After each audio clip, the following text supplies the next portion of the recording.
Hey Dragon Slayers, today's video is about Dr. Mindy Pelz Ketobiotic recipes, Crustless everything quiche. Don't forget to like and subscribe because it really helps the channel out. Let's get started. So this particular recipe makes 8 servings and it's 1 slice per serving.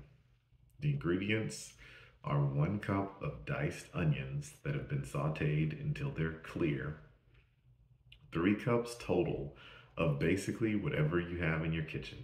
You could do a cup of frozen organic spinach that has been thawed, squeezed, and finely diced, 1 cup of diced bacon that's been cooked, 1 cup diced 1/2-inch cubes of butternut squash, 1 cup diced roasted bell peppers, or any combination of those 3.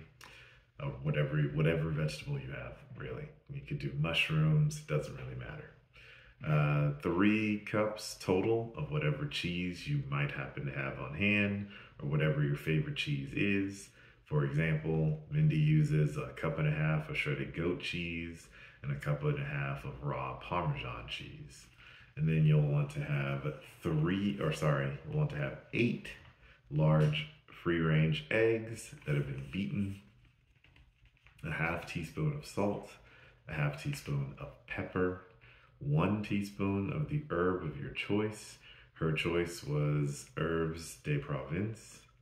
And for the instructions, you're going to want to preheat your oven to 350 degrees.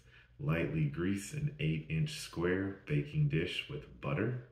Prep your ingredients. Sauté the onion. Thaw, squeeze, and chop the spinach. Cook and chop the bacon. Dice the roasted bell pepper. Grate all of your cheeses. Beat the eggs, and then add the salt, pepper, and spice mix. Mix all of the ingredients together in a large bowl and pour the mixture into the greased baking dish. Bake for 30 to 40 minutes or until a toothpick inserted in the center comes out clean. Tips and tricks are, as long as you keep the proportions the same in the recipe, you can experiment with different ingredients. This quiche is never boring. So your nutritional information is total servings. Fat per serving would be 20 grams.